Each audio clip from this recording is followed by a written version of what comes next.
करते हैं कि अच्छे होंगे।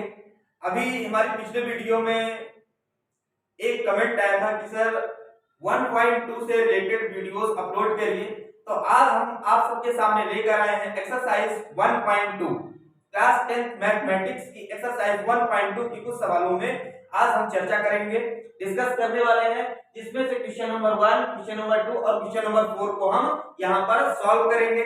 तो चलिए आइए देखते हैं कि इसको किस प्रकार से हम सॉल्व कर सकते हैं। दिया हुआ है कि संख्याओं को अभाज्य गुणनखंडों के गुणनफल के रूप में व्यक्त कीजिए।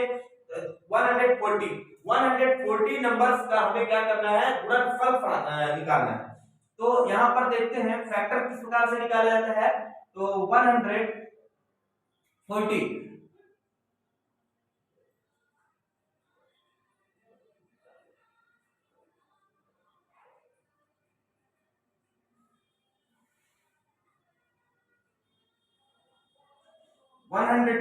का हम फैक्टर फाइंड कर लेंगे, क्योंकि हम जानते हैं कि कोई भी नंबर के लास्ट में यदि 0 है तो वह नंबर 2 से कंप्लीटली डिविजिबल होता है। यदि यहाँ पर 0 आया है, इसका मतलब है कि 140 जो है हमारा 2 से डिविजिबल होगा। तो 140 को 2 से यदि हम डिवाइड करते हैं तो ये आ जाता है 70। 19 से यहाँ पर रिपीट हो गया 0, इसलिए ये भी नंबर हमारे 2 से कंप्लीटली डिविजिबल होगा, इसलिए हम इसको 70 को 2 से डिवाइड करेंगे तो आ जाएगा 35। अब यहाँ पर हम चेक करते हैं कि 35 आ गया। अब ये चूंकि हम जानते हैं कि 35 जो है तो हमारा किस नंबर से भी डिविजिबल होगा, 35 जो हमारा 5 से डिविजिबल होगा, क्योंकि 5 का डिविजिबिलिटी का रूल है कि यदि किसी नंबर के यूनिट प्लेस पर 5 है तो वह नंबर कंप्लीटली 5 से डिविजिबल हो जाएगा। तो 35 हमारा 5 से डिविजिबल होगा, 5 से 7 जा और 7 हमेशा 1 से ही डिविजिबल होता है। तो 140 का अभाज्य गुणनखंड प्राइम फैक्टर क्या क्या आ गया हमारा, 2 मल्टीप्लाई 2 मल्टीप्लाई 5 मल्टीप्लाई 7, ये हो जाएगा हमारा आंसर। इसी प्रकार हम अपने क्वेश्चन नंबर 2 की ओर आगे बढ़ते हैं। तो बोला जा रहा है संख्याओं का एचसीएफ का एलसीएम जान कीजिए तथा बताइए कि दो संख्याओं का गुणनफल उनके एलसीएम मल्टीप्लाई एचसीएफ के बराबर होता है। दो संख्या हमारी 26 और 91 दी हुई है, इन दोनों संख्याओं का एलसीएम एचसीएफ फाइंड करेंगे और दोनों संख्याओं का एलसीएम और एचसीएफ का हम मल्टीप्लाई करेंगे। जो मल्टीप्लाई आएगा, गुणनफल आएगा, वही चेक करेंगे। इन दोनों नंबर्स का मल्टीप्लाई मतलब गुणनफल फाइंड करेंगे, देखेंगे कि दोनों बराबर ही आते हैं। तो चलिए आगे बढ़ते हैं। प्रश्न क्रमांक 2, solution number 2। Let's given that two number 26 and 91 दिया है, दो संख्याएं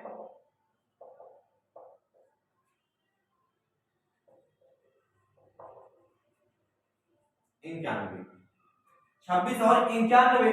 तो इन दोनों संख्याओं का सबसे पहले हम एलसीएम और एचसीएफ फाइंड कर लेते हैं। तो एलसीएम देखते हैं, 26 का एलसीएम तो 2 से डिवाइड हो गई 13, 31 जा। 91 को करेंगे तो 91 जो होगा हमारा 7 से 13 से 1 जा, 13 1 जा। तो एलसीएम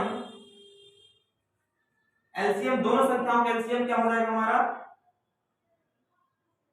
26 का फैक्टर आ गया है 2 मल्टीप्लाई 13। इसी प्रकार 91 का फैक्टर आ गया है 7 मल्टीप्लाई 13। तो यहाँ पर हम देखते हैं कि एलसीएम दोनों संख्याओं का क्या आ जाएगा, दोनों संख्याओं का एलसीएम, तो ये हमारा 2 मल्टीप्लाई 3 मल्टीप्लाई 13, ये हमारा एलसीएम होगा। अब इन दोनों संख्याओं को मल्टीप्लाई कर देंगे तो देखते हैं कितना आ जाता है, यहाँ पे 7 होगा।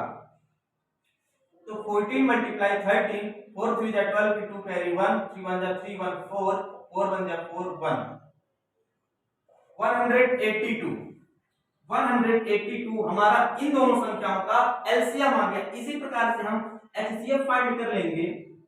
तो एचसीएफ हमारा क्या होता है, यदि दोनों संख्याओं में कोई भी कॉमन संख्याएं दिख रही हैं तो वही नंबर हमारा एचसीएफ होता है। तो यहाँ पर इन दोनों नंबर्स का फैक्टर हमने किया तो 13 एक ऐसा नंबर होगा जो दोनों में दिखाई दे रहा है, इसलिए हमारा HCF 13 हो जाएगा।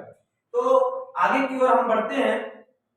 जैसा कि बोला जा रहा था क्वेश्चन में हमारे बोला गया है दो संख्याओं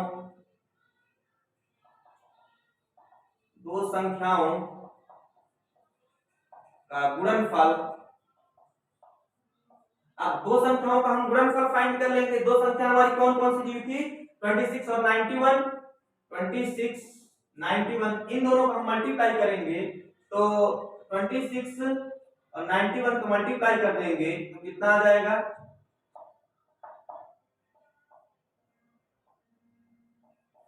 2366। 2366 मतलब दो संख्याओं का गुणनफल हमारा 2366 आ गया है। इसी प्रकार से हम निकाल लेते हैं HCF और LCM का गुणनफल। LCM हमारा है 100। LCM हमारा कितना आया है? 182 मल्टीप्लाई 30। इसको LCM मल्टीप्लाई HCF लिख देते हैं। दोनों का फैक्टर मल्टीप्लाई करेंगे हम, देखते हैं कि इसका भी आंसर इतना ही आता है 2366। इससे यह सिद्ध होता है, प्रूफ हो जाता है कि किन्हीं दो संख्याओं का गुणनफल उनके LCM और HCF के गुणनफल के बराबर होता है। यहां से ये बात प्रूफ हो जाती है। आगे बढ़ते हैं हम अपने तीसरे सवाल की ओर।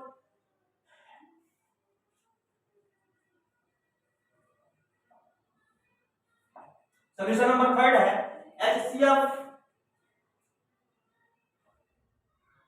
लेट्स गिवन दैट दो संख्याएं 306 और 657 है जिनका HCF 9 दिया है। तो हमें बोला जा रहा है कि LCM फाइंड करें। तो चूंकि हम जानते हैं एक फार्मूला होता है LCM multiply HCF equal to दो संख्याओं का गुणनफल। अभी अभी हमने ऊपर प्रूफ किया है कि किन्हीं दो संख्याओं के LCM और HCF का गुणनफल उन दो संख्याओं के गुणनफल के बराबर होता है। तो यही फार्मूला हम यूज करते हैं और देखते हैं कि HCF हमारा दिया हुआ है, LCM फाइंड करना है। तो ये फार्मूला को सबसे पहले हम बना लेते हैं। दो संख्याओं का गुणनफल। अब ये हमारा LCM में है, ये सॉरी मल्टीप्लिकेशन में है HCF। तो जब बराबर के दूसरे साइड जब ट्रांसपोर्ट होता है तो ये डिवाइड में आ जाएगा। HCF कोई भी चीज है यदि मल्टीप्लिकेशन में है इक्वल टू के दूसरे साइड पर ट्रांसपोजिशन जब होता है तो वह क्या होता है? डिवाइड में आ जाता है। तो LCM इक्वल टू दो संख्याओं का गुणनफल। दो संख्याएं हमारी कौन कौन सी दी हुई है? 306 मल्टीप्लाई 657 अपॉन 9। अब देख रहे हैं हम कि 9 से ये वाली संख्या कट रही है, 9 बन जा और 9 3 जा 9 4 जा 34। तो LCM हमारा कितना जाएगा? 34 मल्टीप्लाई 657। तब LCM कितना आ जाएगा? इन दोनों नंबर्स का हम मल्टीप्लाई कर देते हैं तो 657 मल्टीप्लाई 34।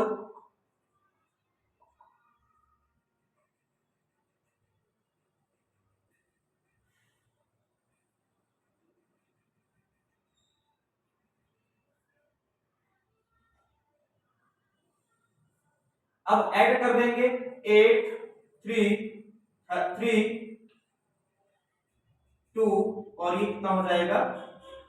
2 22 33 8 मींस 22,338। इन दोनों नंबर से हमारा LCM आ गया और यही हमारा आंसर होगा। इस प्रकार से हमने जो इंपॉर्टेंट हमारी प्रॉब्लम्स थे एक्सरसाइज 1.2 की इस सेशन में हमने और अपनी इस वीडियो में कवर किया। नेक्स्ट वीडियो में हम लोग एक्सरसाइज 1.3 का डिस्कस करेंगे। तब तक हमारी वीडियो को देखते रहें। पसंद आ जाए तो लाइक करें, सब्सक्राइब करें और अपने फ्रेंड सर्कल में शेयर करते रहें। और हमारे प्रीवियस वीडियो को देखने के लिए हमने अपने डिस्क्रिप्शन बॉक्स में उसकी लिंक दे दिया है, तो वहां पर जाकर आप लोग हमारी सारी वीडियोस देख सकते हैं और नेक्स्ट वीडियो का आने का इंतजार करें। तब तक के लिए धन्यवाद।